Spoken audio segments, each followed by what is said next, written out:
महाराणा सांगा की भूमि से आया हूं, जिन्होंने अपने शरीर पर 80 से अधिक घाव खाए थे। मैं बहुत तलखी के साथ कहना चाहता हूं, उन 80 में से एक भी गांव महाराणा सांगा की पीठ पर नहीं था। जो देश की सबसे बड़ी पार्लियामेंट का मेंबर है, वो हमारे वॉर हीरोज के ऊपर प्रश्न चिन्ह उठाता है, तो हमें विचार करना पड़ेगा कि दुश्मन हमारी देश की सीमाओं से बाहर बैठा है या राष्ट्र के अंदर पनप रहा है। राजस्थान एक ऐसा प्रदेश है जो कि गर्व और गौरव की अनुभूति कराता है, और इस गर्व और गौरव की अनुभूति कराने में यहाँ खड़ी ऊंची अट्टालिकाएं मात्र, जिन्हें महल कहा जाता है, राजप्रसाद कहे जाते हैं, या इमारतों का नाम भी दिया जाता है कि कई खंडर बताते हैं कि इतिहास कितना बुलंद रहा होगा। तमाम चीज़ें हैं, पक्ष और विपक्ष में बहुत सारी चीज़ें हैं, लेकिन राजस्थान का इतिहास इतना गौरवमयी है जो इन इमारतों, अट्टालिकाओं, भवनों, महलों, राजप्रसादों को एक ग्लोरी प्रदान करता है, एक अनूठा गौरव प्रदान करता है जो पूरी दुनिया में कहीं नज़र नहीं आता। और इस इतिहास पे कई बार जब सवाल खड़े होते हैं, ऐसे सवाल जो चुभने वाले होते हैं और ख़ास करके चुभने के लिए ही खड़े किए जाते हैं, तो फिर कुछ जवाब तलाशने की कोशिश होती है। और इसी कोशिश के अंतर्गत आज हमारे बीच मेवाड़, जिसका अपना एक अनूठा इतिहास है, मेवाड़ क्षत्रिय महासभा के अध्यक्ष अशोक सिंह जी मेतवाला हैं। सर, बहुत स्वागत आपका थिंक 360 के स्टूडियो में। आप पहली बार पधारे हैं। धन्यवाद। क्या है ये राजनीतिक बयान हर बार महाराणा प्रताप के इतिहास को लेके आता है, महान कौन था, और साथ ही अभी हनुमान बेनीवाल जो कि नागौर के सांसद हैं, उन्होंने एक बयान दिया है कि राजस्थान से कोई युद्ध लड़ा नहीं। काफ़ी इस तरह का बयान था जिसपे बहुत आपत्तियां आई, आपकी ओर से भी आपत्ति आई, तो आप क्या सोचते हैं इसमें, क्या कहते हैं? देखिए, मैं स्पष्ट शब्दों में कहना चाहता हूं कि जिसको इतिहास का अल्प ज्ञान हो जी, या जो किसी संकीर्ण मानसिकता के साथ अपना माइंड मेकअप करके किसी जाति विशेष, वर्ग विशेष, संप्रदाय विशेष को अगर टारगेट करना चाहता है, तो ऐतिहासिक जो सत्य है और जो तथ्य है उसमें भ्रम पैदा करने का प्रयास करता है जी। जहां तक इस महान राष्ट्र, बृहत्तम भारतवर्ष के इतिहास की बात आती है जी तो सनातन संस्कृति की बात आती है, छात्र संस्कृति की बात आती है जी तो आपको मैं इतिहास के पन्नों को पीछे पलट के ले जाऊंगा जी। और वो इतिहास के पन्ने किसी शाही कलम और दवात के माध्यम से नहीं लिखे गए हैं जी। ये हजारों हजार क्षत्रियों, हजारों हजार क्षत्राणियों और वीर योद्धाओं और 36 कौम के, भारतवर्ष के रहने वाले योद्धाओं के खून से लिखे गए जी। खून से लिखे हुए इतिहास कभी कोई कुत्सित इरादे रख करके किसी शाही से मिटाने का प्रयास करना या उसको कलम के माध्यम से भ्रमित करने का प्रयास अगर कोई बयानों के माध्यम से भी करता है, वो कतई संभव नहीं है। जी नहीं, ये पहली बार प्रयास नहीं। हनुमान बेनीवाल का मैंने नाम लिया, इससे पहले भी भाजपा के ही एक सांसद जो गुजरात से थे वो बोले, समाजवादी पार्टी के सांसद जो उत्तर प्रदेश के थे वो बोले। तो लगातार जो कोशिश है, तो वो क्या किसी एक सामूहिक प्रयास का नतीजा है या सबका एक साथ ही माइंड डाइवर्ट हो रहा है? देखिए, मैं आपसे स्पष्ट शब्दों में कहना चाहता हूँ, सबसे पहले हमने मीडिया में, सोशल मीडिया के माध्यम से एक समाजवादी पार्टी के सांसद है उत्तर प्रदेश से रामजी लाल सुमन जी, महाराणा सांगा जी, नेशनल वॉर हीरो जी बिल्कुल, और उनकी ग्लोरी कहीं अछूती नहीं है। दुनिया के किसी देश में जाके खड़े हों जी बिल्कुल, और जाकर के आप अपना परिचय दे के ये बताएं कि मैं उस मेवाड़ की महानतम भूमि से आया हूं, जी, जहां पे बापा रावल से लगा के महाराणा कुंभा से लगा के महान योद्धा, वीरवर महाराणा सांगा की भूमि से आया हूं, जिन्होंने अपने शरीर पर 80 से अधिक घाव खाए थे। जी। मैं बहुत तलखी के साथ कहना चाहता हूं, उन 80 में से एक भी गांव महाराणा सांगा की पीठ पर नहीं था जी, जिन्होंने अपने शरीर के सभी अंगों में और अग्रभाग पर इतने संघर्ष को झेलने के बाद भी एक योद्धा की तरह लगातार सतत प्रयास करके इस राष्ट्र की रक्षा को, गौ गंगा, गीता, गायत्री, ज्ञान, भक्ति, योग, कर्म और सनातन संस्कृति की रक्षा के लिए अपना सर्वोच्च बलिदान दे दिया। उन पर जब कोई प्रश्नवाचक चिन्ह उठाता है, कोई प्रश्न उठाता है, तो रोष उत्पन्न होगा, आक्रोश होगा जी। और जिन महान राष्ट्र नायकों को, जिन महान राष्ट्र नायकों की ग्लोरी को देख करके हमारे देश की 10 लाख से अधिक सेना जब पाकिस्तान के सामने, चाइना के सामने, हमारे दुश्मन राष्ट्रों के सामने खड़ी होकर के युद्धरत होती है, तो हमारी राजनीति की सिस्टम का हिस्सा जो देश की सबसे बड़ी पार्लियामेंट का मेंबर है वो हमारे वॉर हीरोज के ऊपर प्रश्न चिन्ह उठाता है, तो हमें विचार करना पड़ेगा कि दुश्मन हमारी देश की सीमाओं से बाहर बैठा है या राष्ट्र के अंदर पनप रहा है। और अगर राष्ट्र के अंदर पनप रहा है तो मैं कहना चाहता हूं कि आस्तीन के सांप को पहले कुचलना चाहिए। लेकिन हम सभ्य समाज में रहते हैं, तो सभ्य समाज में किसी सांप को कुचलने का तरीका है, उसका माध्यम राजनीति होती है कि ऐसे इरादे रखने वाले लोगों को जड़ से उनके राजनीतिक हैसियत को खत्म करके उनको घर का रास्ता दिखाना चाहिए। वो पार्लियामेंट के सिस्टम का हिस्सा नहीं होना चाहिए। और जाति विशेष में किसी महान राष्ट्रभक्त और ऐसे महान योद्धा को बांध करके रखना या किसी वर्ग विशेष का बताना, ये तो उनकी कुत्सित मानसिकता है। हो सकता है उनका कोई हिडन एजेंडा हो। राष्ट्र जिस तरह से एक महानता की ओर आगे बढ़ रहा है, जिस तरह से उन्नति कर रहा है, जिस तरह से हमारी संस्कृति की पुनर्स्थापना हुई है, जिस तरह से पुनः हमने राम मंदिर को प्रतिष्ठापित किया है और हम राम राज्य की कल्पना कर रहे हैं, उन इरादों पे पानी फेरने का प्रयास करने वाले लोग ऐसी झूठी बातें करते हैं। हम कतई ऐसी बातों से इत्तेफाक नहीं रखते। गुजरात वाला जब हुआ था तो उस वक्त एक कोशिश हुई थी कि परिणाम बदला जाए, लेकिन राजनीतिक परिणाम नहीं बदल पाए। देखें, वोट से परिणाम बदलने की जहां बात आती है या वर्ग विशेष के खिलाफ होने की बात आती है, उसमें कई लोकल फैक्टर काम करते हैं। लेकिन एक व्यक्ति जो कि राष्ट्र की राजनीति में अपनी एक हैसियत लेके बैठा था, उनको पार्लियामेंट मेंबर तक रह जाके सीमित होना पड़ा, तो कहीं न कहीं राजनीति पे चोट तो जरूर हुई है। बिल्कुल। और ऐसा होना भी चाहिए। नहीं, हनुमान बेनीवाल वाले बयान के बाद में कुछ लोग एक्टिव हुए कि आप उनका घर जला दो, ये कर दो, वो कर दो। देखें, मैं व्यक्ति से एक बात कहना चाहता हूँ। एक व्यक्ति जिसका नाम हनुमान बेनीवाल जी, वो पार्लियामेंट मेंबर भी है नागौर से। वो जिस जाति से आते हैं, उस जाति का इस राष्ट्र के निर्माण में बड़ा योगदान रहा है जी। जब भारत में हरित क्रांति की जरूरत थी तो ये बड़ा कृषक वर्ग है जी। और हमारे देश के विभिन्न राज्यों में बहुत अच्छी संख्या में निवास करते हैं जी। और उन्होंने उस हरित क्रांति के आंदोलन में बड़ा योगदान दिया जी। जब भारतवर्ष में श्वेत क्रांति की जरूरत पड़ी तब भी ये कौम आगे आई जी। इनकी कौम में कुछ इनकी कम्युनिटी के हीरोज पैदा हुए जी। बिल्कुल। मैं विशेषकर नाम वर्तमान परिस्थितियों के कुछ दशकों पहले का लेना चाहता हूँ। बलदेव राम बिरदा हुए जी। बिल्कुल, चौधरी बलदेव राम। डॉक्टर ज्ञान प्रकाश पिलानिया हुए, उन्होंने कलम की अलग जगह की। चौधरी चरण सिंह हुए, अभी भारत रत्न मिला है उनको। और ऐसे मान राष्ट्र नेता भी हुए, उनको आइडल मान करके उनकी आइडियोलॉजी पे चल के ये कौम शिखर तक पहुंच सकती है। और जब हम ये देखते हैं कि किसान का बेटा भारत का उपराष्ट्रपति, खुशी हमें भी होती है, क्योंकि जहां राजस्थान का प्रश्न है, हम जिन इलाकों में रहते हैं, हमारी खेत खलियान, पाली और मकान, उसकी सीमाएं आपस में जुड़ी हुई है जी। वहाँ हमारे भाव भी अच्छे हैं। क्या पता उनका राजनीतिक क्या फायदा उठाने का इरादा रहा हो। मैं अभी भी किसी व्यक्ति से घृणा नहीं करता हूँ, लेकिन उनके जो इस तरह की गलत बयानबाजी और उनके कुत्सित इरादे हैं, उस पाप से घृणा जरूर है। नहीं, ये काउंटर में जो बयान आया कि साहब इनका घर जला दो, ये कर दो, ये भी तो स्वीकार्य नहीं होना चाहिए। नहीं, हम जिस तरह के संगठन को चलाते हैं, सामाजिक संस्था है, मैं इस तरह के विचारों से इत्तेफाक नहीं रखता जी। वो संगठन का अपना निजी विचार हो सकता है जी। देश में कानून का राज है, प्रजातंत्र है, विरोध का अपना तरीका होता है। मैं कहना चाहता हूँ, इन्होंने कहा कि क्षत्रिय समाज की बालिकाओं की डोलियां सामने जाती थी। शायद आपको इतिहास का अल्प ज्ञान है। जब बापा रावल ने 1400 साल पहले शमशीर उठाई थी तो ईरान की सीमाओं तक पहुंच करके भारत का झंडा बुलंद किया था। आज से 1400 साल पहले 2700 वर्ष पूर्व स्थापित दुनिया की सबसे बड़ा विश्वविद्यालय तक्षशिला, उसकी रक्षा के लिए 10 कोस की दूरी पे रावलपिंडी में दुर्ग का निर्माण किया था जी।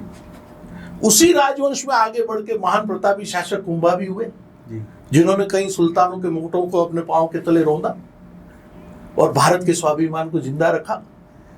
उसी परिवार की परंपरा में राणा सांगा हुए और उसमें महानतम एक स्वामी भक्त, देशभक्त, राष्ट्रभक्त एक शासक पैदा हुआ, महाराणा प्रताप, जो हमारे नेशनल वॉर हीरो हैं, जिनको प्रातस्मरणीय जननायक प्रताप हम कहते हैं। तो भक्ति की बात आती है तो मीरा जिसमें स्वयं प्रभु कृष्ण उनके भजनों के सामने नृत्य करने को मजबूर हो जाते हैं। जब मेवाड़ के बलिदान की बात आती है तो पन्ना धाय अपने पुत्र का बलिदान दे देती है। जब महाराणा राज सिंह को आप याद करते हैं तो औरंगजेब के जजिया को उन्होंने नेस्तनाबूद करके भारतवर्ष से मुगलिया सल्तनत को समेटने में बड़ा योगदान दिया। जी बिल्कुल। आप जयपुर राजवंश पे आ जाइए, महाराजा मान सिंह जयपुर का छावा, जिन्होंने भारतवर्ष की सीमाओं को लांग के झेलम नदी पार करने के बाद अपनी शमशीर को, अपने खांडे को धोया था। आप आज से 300 से अधिक वर्ष पहले आइए, जयपुर राजवंश में एक महान राजा हुए, महाराजा जयसिंह, जिन्होंने जयपुर को बसाया। उनकी दूरदर्शिता को देखिए तो इसको एशिया का पेरिस कहा जाता है जयपुर को। बिल्कुल। आप एक ताजमहल इमारत है जो डिस्प्यूटेड है, किसने बनाई, कब बनाई, क्या था, तेजोमालय था, क्या था।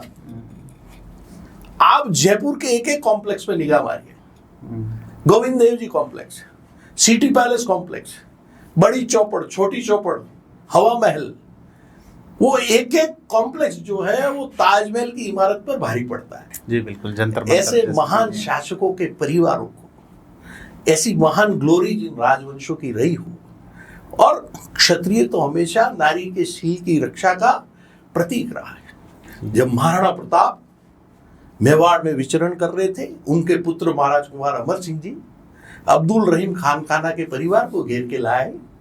उन्होंने उनको सकुशल उनके डेरों में वापस भेज करके और अपने पुत्र को उन विदेशी महिलाओं से माफी मांगने के लिए बोला। और जब मेवाड़ की राजकुमारी की शील की रक्षा की बात आती है तो एक दिन पहले जिसका ब्याह हुआ, सलुम्बर के रावत क्षत्राणी से निशानी मांगते हैं, हाड़ी रानी से, तो सीता जी ने, जब हनुमान जी ने निशानी मांगी थी तो अंगूठी निकाल के दी थी। उस महान क्षत्राणी ने नारी की शील की रक्षा के लिए अपना मस्तक काट के पेश किया जी। तो स्वर्ग के अंदर एक विचित्र परिस्थिति पैदा हुई। पार्वती घूंघट निकाल के खड़ी हो गई कि जिस तरह का युद्ध के मैदान में सलुम्बर के रावत ने तांडव किया है, हो सकता है ये शिव परिवार के सदस्य हों और रिश्ते में मेरे जेठ लगते हों। ऐसी महान ग्लोरी जिस कौम की रही हो, उस कौम को गाली देना या उसके बारे में गलत इरादे रख के तुच्छ राजनीतिक स्वार्थ के लिए कोई बात करना, उससे बड़ा देशद्रोह मैं मानता नहीं जी। और जो नेशनल वॉर हीरोज रहे हमारे कदम कदम पर, आप देखें राजस्थान की भूमि पे, पाली पाली खेतरी मरण देश हित आस, ये उबो प्रताप सिंह, वो उबो दुर्गादास, ये उबो पृथ्वीराज। आप कहते हो ये रेत के टीले, इन रेत के टीलों में कुछ पकता नहीं है, खाली बाजरा खड़ा होता है। मैं कहता हूं कि इन रेत कीलों में जहां रक्त की बूंद गिरती है, वहां पर योद्धा पैदा होता है। कि मैं बतलाऊं बापड़ा जग के रेगिस्तान, रगत बया भड़ निपजे आ माटी राजस्थान। जी। देश राजनीति से नहीं चलते, सामाजिक सौहार्द से चलते हैं जी। और सोशल हार्मनी को खराब करने वाला व्यक्ति कभी भी किसी कम्युनिटी का लीडर नहीं होना चाहिए। मैं कहना चाहता हूं कि अगर कौम इस तरह के व्यक्ति को आगे बढ़ाएगी, दशकों पीछे चली जाएगी। आप अपने बच्चों को क्या ज्ञान देना चाहते हैं? आपके घरों में महाराजा सूरजमल की तस्वीर लगाओ, वीर तेजा की तस्वीर लगाओ, डॉक्टर पिलानिया की तस्वीर लगाओ, बलदेव दाम मिर्जा को लगाओ, और आपके समाज में उच्च शिक्षित जो लोग हैं उनको आदर्श मान करके कम्युनिटी के भले करने लगो। देश की सोशल हार्मनी को खराब करने में इस राष्ट्र को भी नुकसान होगा, कम्युनिटी को भी नुकसान होगा। जी। आप एक सामाजिक संगठन चलाते हैं, तो सामाजिक संगठनों का ये आपसी जो नजर आता है कि जाट महासभा ये कह रही है, वो उसको ये कह रही है, तो ये भी चीजें तो बिगड़ रही है सर। देखिए, मैं आपको कहना चाहता हूँ, एक विशाल राष्ट्र है, 130 करोड़ से ज्यादा जनता इस देश में निवास करती है। मैं बार बार कहता हूँ, जैसे क्षत्रिय समाज की बात आती है तो कई संगठन हैं। मेरा दृढ़ मानना है कि हम बिखरे हुए नहीं हैं, हम फैले हुए हैं। और फैलाव इसलिए जरूरी है कि सामाजिक सेवा के अंदर कई प्रकल्प होते हैं। अगर कोई एक विशेष संगठन किसी एक दिशा में काम कर रहा है तो दूसरा संगठन दूसरी दिशा में काम करेगा। लेकिन मैं किसी भी कौम के लीडर से निवेदन करना चाहता हूं कि अब जमाना न तलवारों का है न तोप का है, ये काम तो देश की फौज करती है। लॉ एंड ऑर्डर मेंटेन करने का काम प्रजातंत्र के माध्यम से होता है। आप कलम की धार को तीखी करो जी। आपके पास बहुत मौके हैं। अगर घर में शिक्षा है, घर की बच्ची पढ़ी लिखी है, आपकी 7 पीढ़ी तर जाएगी। घर का बच्चा पढ़ा लिखा है, भारतवर्ष के जो वर्तमान सिस्टम है उस सिस्टम का हिस्सा बनेगा। सिस्टम का हिस्सा बनेगा तो जो वांछित लाभ है वो अपने परिवार तक पहुंचेंगे, कम्युनिटी तक पहुंचेंगे, गांव तक पहुंचेंगे, ढाणी तक पहुंचेंगे और इस देश उन्नति करेगा जी। और व्यक्ति का निर्माण होना चाहिए। अगर व्यक्ति का निर्माण होगा तो समाज का निर्माण होगा, समाज का निर्माण हो जाएगा तो राष्ट्र का निर्माण हो जाएगा। आप सामाजिक कामों में लगातार सक्रिय हैं। आपका संगठन जो है वो एक जाति विशेष क्षत्रिय जाति के लिए काम करता है। जातिगत आधारित जनगणना के बाद क्या बदलाव आप सोचते हैं कि भारत में पहली बार आफ्टर इंडिपेंडेंस ये होगा? देखें, मैं आपसे कहना चाहता हूँ, ये एक वर्तमान सरकार की व्यवस्था है, उसमें गणना जातिगत हो रही है, लेकिन भारतवर्ष को चलाने में पिछले हजारों साल का जो इतिहास है उसमें जाति, वर्ग, धर्म, संप्रदाय में बांट करके इस राष्ट्र की रक्षा नहीं हुई है या इस राष्ट्र का निर्माण नहीं हुआ है जी। जिसके चरित्र में उदारता हो, पराक्रम हो और सत्यता थी, उनको भारतवर्ष की प्रजा ने राष्ट्र नायक बना करके और शासक स्वीकार करके इस राष्ट्र को चलाया हजारों सालों तक। आज भी क्वालिटी बेस्ड होना चाहिए नेता का चयन, चाहे उसका माध्यम प्रजातंत्र हो, क्वांटिटी बेस्ड नहीं होना चाहिए। हम अगर जातियों में, धर्मों में, वर्ग में, संप्रदाय में बटेंगे, आज नहीं कल, 2 दशक बाद नहीं 4 दशक बाद राष्ट्र के सामने बड़ा संकट पैदा होगा और वो संकट इस राष्ट्र को ऊपर नहीं, आगे नहीं, नीचे की तरफ ले जाएगा।